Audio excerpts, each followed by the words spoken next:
recursos Sim, bastante... eu também acho que vai longe. Vai. Periga passar de 6, até porque... Não, o número de pessoas que serão ouvidas na instrução. Isso aqui, por mais que você acelere, nós temos aqui, por exemplo, vítimas de tentativa de homicídio são 623. A rigor, se houve. 623 vítimas. Só nas tentativas de. Se nós considerarmos o indiciamento que foi feito, ok? E 2, aí nós vamos trabalhar com as testemunhas de acusação. Coloca aí mais 100.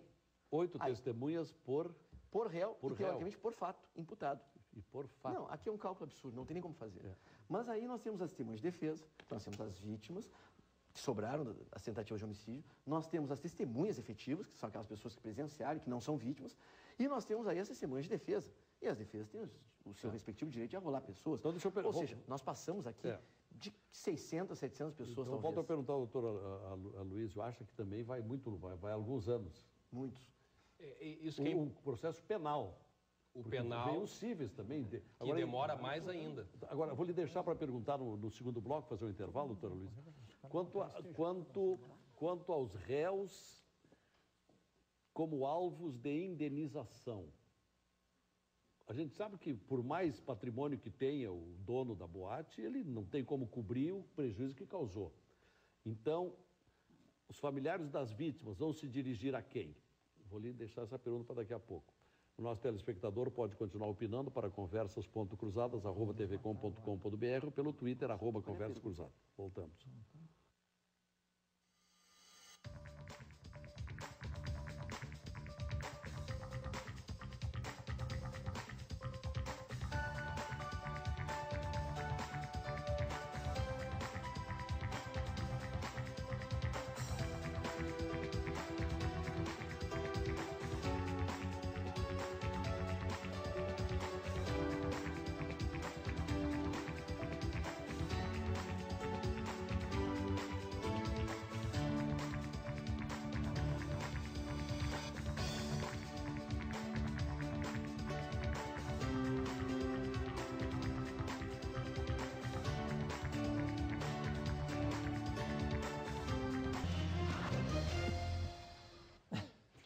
Deixa a mão.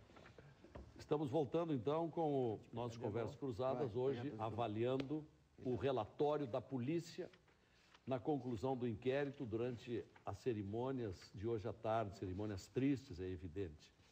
Mas, doutor Aurí Lopes Júnior, aproveitar a sua condição e a sua qualidade de professor de processo, sobre o rito que será seguido a partir desse momento em que o inquérito entra no Ministério Público e dali para o Judiciário. Bom, então, na verdade, agora, o que nós teremos?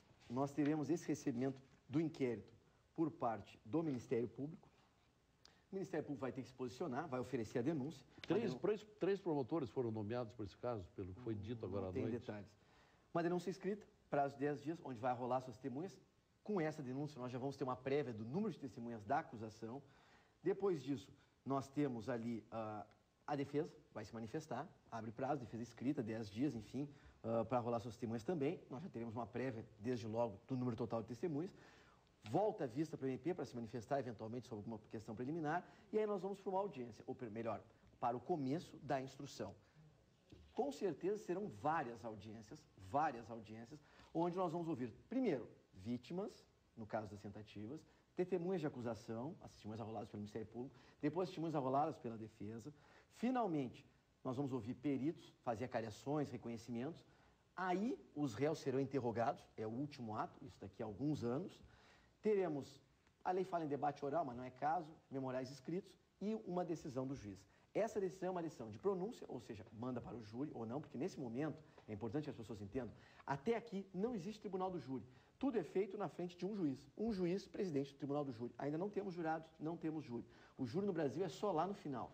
Muito bem, feito esse... E quantas varas do júri deve ter em Santa Maria? Você sabe, é um só. Deve ter um só. Eu acho que é só o doutor Ulisses Lousada que então, tá lá. E enquanto isso, ele está sobrecarregado de outros processos de júri. Como é que vai ficar essa situação? É uma questão do poder que o Tribunal de Justiça não seria do Tribunal de Justiça? Como foi o caso da Rodan, que a doutora Simone ficou com identificação exclusiva para aquele. Talvez, não tenho conhecimento. Mas, enfim, Lazia, vamos voltar para cá, pronunciei e mandei para o júri. Não, que é muito importante, tem muita gente atenta a um professor com relação à hipótese de nomeação de um juiz específico para tratar um juiz para a vara do júri, porque só tem um juiz de vara do júri lá. Isso aí vai levar uma eternidade. E outra, na verdade, ele já tem uma carga imensa de processos antigos, outros casos, com réu preso, que também tem prioridade. Claro que qual seria a solução ideal, que eu não sei se é o que o Tribunal de Justiça vai fazer, uma exclusividade desta vara para este caso, a abertura de uma outra, aonde outro juiz vai continuar tocando, porque, infelizmente, nós continuamos a ter homicídios acontecendo, infelizmente. Então, ainda tenho atrasado e mais o que virá. Mas, enfim, Lazia, voltamos. Pronunciei, defini se vou para o júri. Aí, nós vamos ter recursos. A defesa e o Ministério Público, eventualmente, haverá recurso para o Tribunal de Justiça, não menos de 1 ano e meio, 2 anos e meio, para julgar o recurso aqui. Daí, com certeza, Brasília, certo, porque essa questão do dolo eventual e da culpa é uma questão técnica que vai se levar para Brasília. STJ hoje é o tribunal que mais tarda em julgar. Não se julga um recurso especial em Brasília hoje em menos de 4 anos, 3, 4 anos, 5 anos. Difícil, não tenho conhecimento. Aí, dependendo da decisão, volta. Aí nós estamos prontos para o júri. Abre prazo para rolar testemunhas de plenário e aí vamos para o júri. Só um detalhe, nesse interprocedimental complexo, nós ainda podemos ter cisão processual, porque o juiz pode, considerando o número excessivo de pessoas... Não, já tem alguns, os bombeiros, ok, esses já estão vindo para a justiça militar. Até por ali. Que talvez aí vai andar mais rápido. Se for crime doloso contra a vida civil, é júri. É júri, mesmo ele sendo bombeiro. Mesmo sendo bombeiro. Agora, porque ele é militar. Só vai para a justiça militar se for homicídio culposo. Perfeito. E os demais crimes, incêndio, etc., aí vai para lá. Mas o detalhe, o juiz pode pegar o artigo 80 do Código de Processo Penal, que prevê uma cisão facultativa, que é quando, diante de um processo, considerando excessivo número de pessoas, a complexidade dos fatos, e porque algumas estão presas, e nós temos 4 presos, ele pode cindir, para que o processo vá mais rápido em relação aos que estão presos, em relação aos outros não. Tudo isso são decisões que vão ser tomadas nos próximos meses. Isso aconteceu com o caso do goleiro Bruno, no Rio de Janeiro. Houve uma cisão para julgar o principal acusado. Claro, e outra... Isso seria uma grande alternativa, hein? É tudo uma questão... Processo penal é um grande jogo de xadrez, onde cada movimento de uma peça corresponde a uma estratégia diferenciada. Tudo, o Carnelucci falava, é um delicado relógio suíço. Você mexe na engrenagem e estoura lá na frente. Qualquer mexida aqui vai cobrar um preço na frente. Só para encerrar esse bloco bem pontual. Lazier, hoje no mundo se discute muito o processo como instrumento de corresponder a expectativas sociais, onde o processo trabalha bem, onde o processo trabalha mal. E definitivamente, o processo penal tem extrema dificuldade nos chamados maxi-processos, que é quando você tem um excessivo número de pessoas, excessivo número de fatos e pela complexidade as coisas realmente tardam, vai demorar. Doutor Aloysio, com relação às responsabilizações cíveis, quem vai acabar sendo chamado para pagar indenizações? Não se consegue imaginar que os particulares envolvidos nesse processo tenham condições de responder pelas indenizações. Então, com certeza, aqui vai se aplicar a Constituição Federal 37, parágrafo 6º. As pessoas jurídicas de direito público, o município de Santa Maria, o Estado do Rio Grande do Sul, deverão responder pelos danos que seus agentes causarem a terceiros, assegurado o direito de regresso nos casos de dolo ou culpa. Então, as ações vão ser propostas, as ações que vão ter alguma consequência, vão ser propostas contra o Estado, podem ser propostas contra o município e de lá, aí sim, esses entes vão ter condições de responder por uma indenização, que, primeiro, é lugar comum dizer isso, nunca aplacará o sofrimento dessas famílias.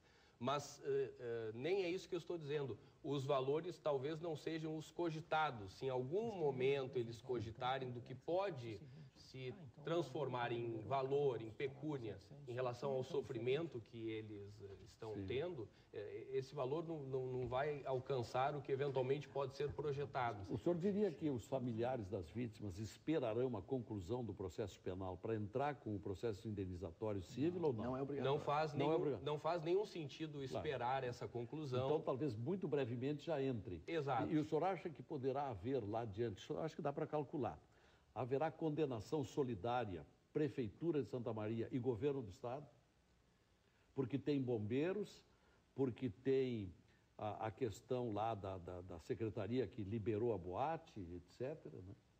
Com certeza, tanto Estado quanto município terão algo a pagar. Agora, como isso vai se decidir lá na frente, depende da estratégia da ação proposta. E aqui eu queria chamar a atenção, não sendo mal interpretado por ser advogado, mas soa um pouco estranho a Defensoria Pública do Estado assumindo o protagonismo de propor a ação de indenização por essas famílias.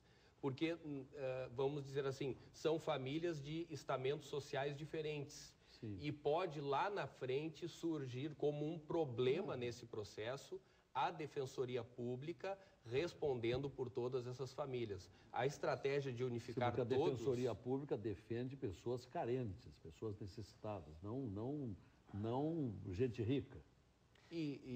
Não só isso, né? É a questão da iniciativa de propor, é uma questão que pode ser muito discutida. O papel da Defensoria, como regra, qual é? Defensoria. E aqui mas não há impedimento. Esse programa hoje está tendo um papel fundamental, porque ao dar voz a advogados, ele revela o que nós, advogados na rua, estamos falando sobre esse episódio. Perfeito. A questão do dolo eventual para essas situações, por mais talvez justo do ponto de vista do olhar da sociedade, seja esse o dolo eventual e penas enormes, não é a leitura técnica que se faz. E aqui estão falando advogados que não estão advogando pelos indiciados, futuros processados.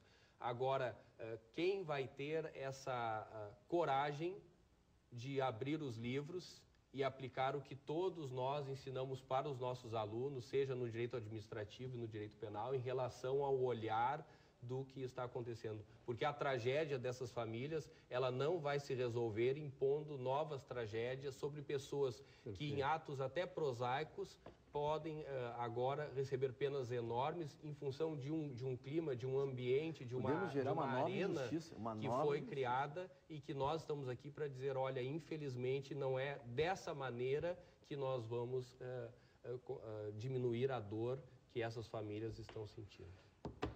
O intervalo para nós ouvirmos o doutor Pugina e o doutor Calegari nesta avaliação que estamos fazendo da conclusão do inquérito policial na tarde de hoje sobre a tragédia de Santa Maria. Voltamos.